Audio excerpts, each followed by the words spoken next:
Hey friends, welcome to our wisdom conversation. Mama J here, also known as Jacqueline Hollows. In this episode, Mama J talks about the difference between inspired action, thought and intuition. This is taken from our full-length conversation, should I wait for intuition or take inspired action? Enjoy and let us know in the comments what you got from this episode. In this conversation, I'd like to talk about intuition versus inspired action.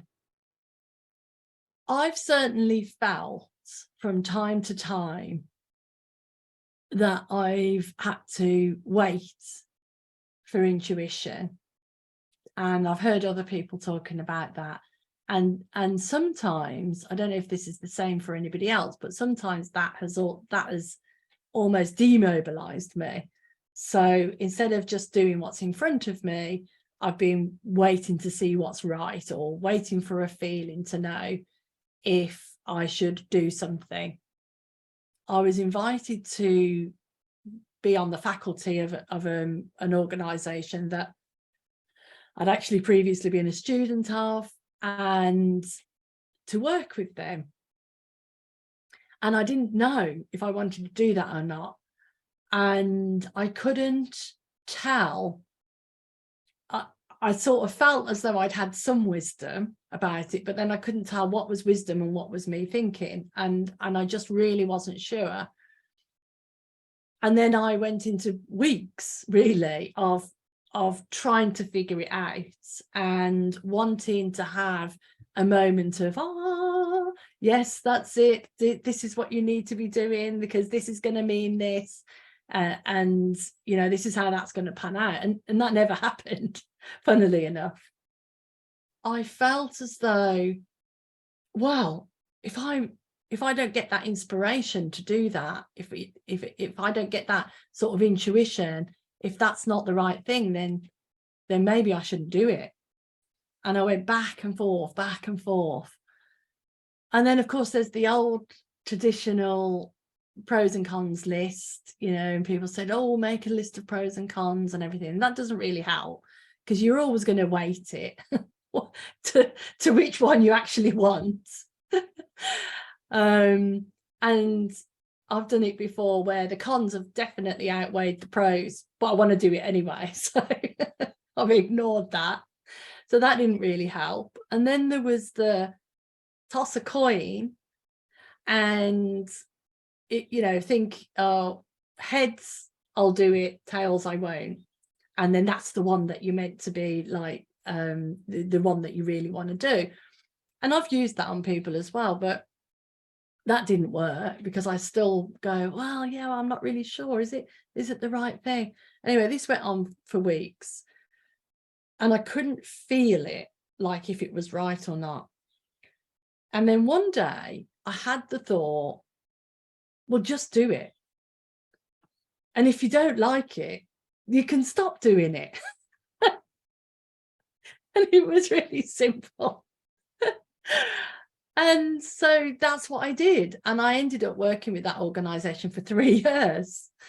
So it really showed me that sometimes we make it more complicated, because we're, or for me anyway, hoping for some sort of flash, or hoping for some sort of intuition to know that's exactly the right thing.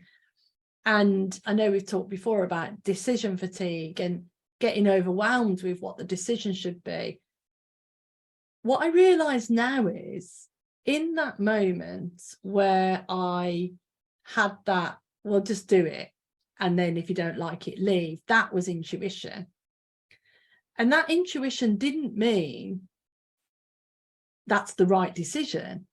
It just took everything else off the table. It just meant, now you feel better, now you'll know whether or not to do it. So it could have been that I had that just do it and you'll find out, and the next morning woke up and gone, no, I really don't want to. Or it could have been that I went and did that thing and then didn't like it, but I already knew that I had the option to leave, So I could have not, left after one commitment, or it could have been a load of other things. But just going with the simple sort of answer of, okay, well, just do it. I realise now, looking back, that was very much an inspired action, and that it didn't have any thought on it. It was just like, oh well, that's what I've decided to do now, and I did it. And like I say, I was with that organization for a long time, and I met loads of wonderful people through there, and it was really amazing. Looking back, I can see that it was absolutely the right thing to do, but I didn't know in the moment. And I could probably come up with quite a few other examples like that where I didn't know. Another one that's a bit more fun in a way was Dazzle and I did a YouTube channel called Mindset Runners. And it all started because we were doing Catch the 5K with a group of people, and we used to do little videos about how each run went. Those videos were never meant to go anywhere apart from in our own private group. And one day I published one of mine on Instagram, and I got more comments about how people felt inspired on that than I do ever get on my prison work or anything else. So I got all these comments and all these people saying it's so inspiring, and the way you talk about the principles is so easy, and all of this. And I wasn't talking about the principles, I was just talking about life. And because of that, I thought, wow, I could do a YouTube channel. And so I started in my own little way with this YouTube channel, knew nothing. I learned how to do a bit of editing and learned how to put videos up. And then very fortunately, Dazzle soon came into the picture and supported me and started helping me with the editing, and then started getting involved in the channel. And we produced a video every week for about 18 months. And a 5-minute video is about 5 to 10 hours of work. So with the filming and the setting up and the editing and all of that, it's about 5 to 10. So there was a lot of work, and the research and the coming up with subjects and everything else. And Papa said to me, why are you doing it? What's it for? And I said, I don't know, but I love it. And so I carried on doing it. And it was amazing, and we both loved it.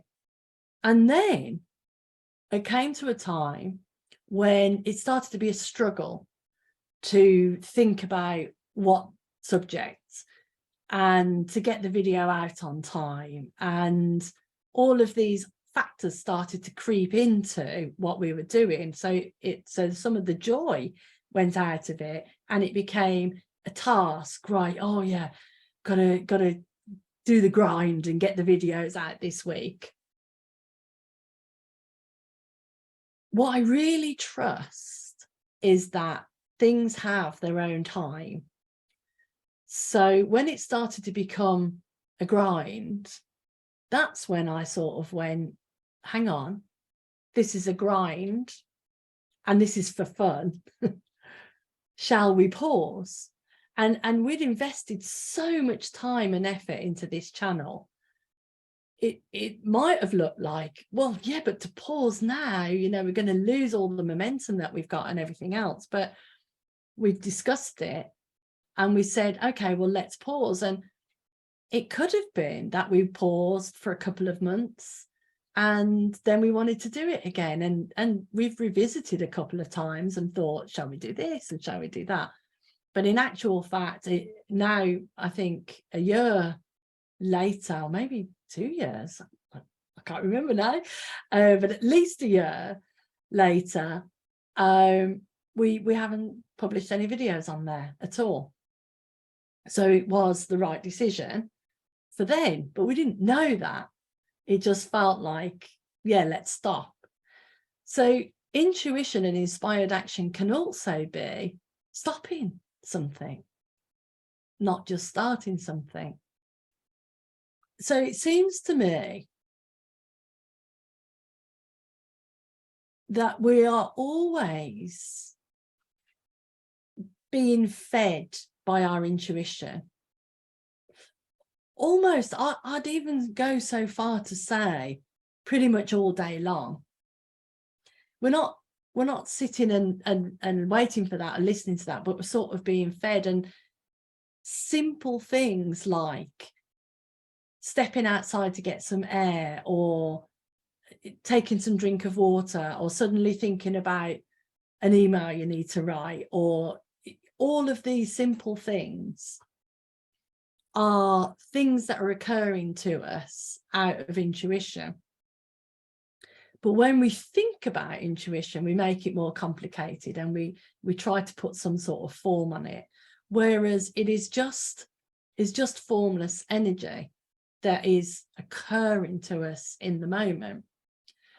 And for me, like back in the day when I didn't know about intuition, and I didn't know that I even had intuition, well, maybe that's not true. I've always thought that I've been intuitive in some areas, but I haven't always acted on it. What it seems to me is that there's always an obvious thought or step to take that may not look like the answer to the thing that you're looking for. So if you circle back to the mindset runners, we learned so much during that time, and it wasn't deliberate that that's what we wanted to do it for. We were just doing it for fun. But we both learned so much about everything to do with content creation, digital content creation. That improved, obviously, beyond recovery. So it improved wisdom webinars, it improved content that we now put out, updates and online courses, and all of these other things that we didn't know that was what was happening. But it gave us the background and the foundation of being able to produce something now.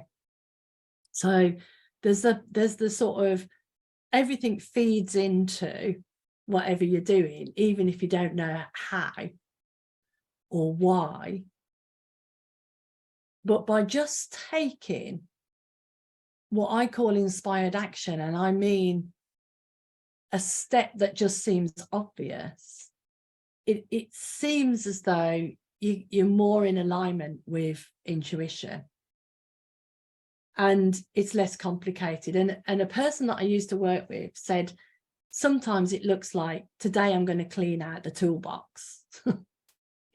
Like nothing to do with these big life decisions that I want to make, but today I want to clean out the toolbox. And she cleaned out the toolbox, and cleaning out the toolbox actually gave her like a cathartic sort of space, almost meditative space. And in that meditative space, when she wasn't thinking about this big life decision, some idea occurred to her about that, some very small thing occurred to her about that she then followed. It looks like to me that when we look for intuition, we're looking for some big picture sort of answers, but actually small inspired actions, small steps are the things that unlock that and open that further.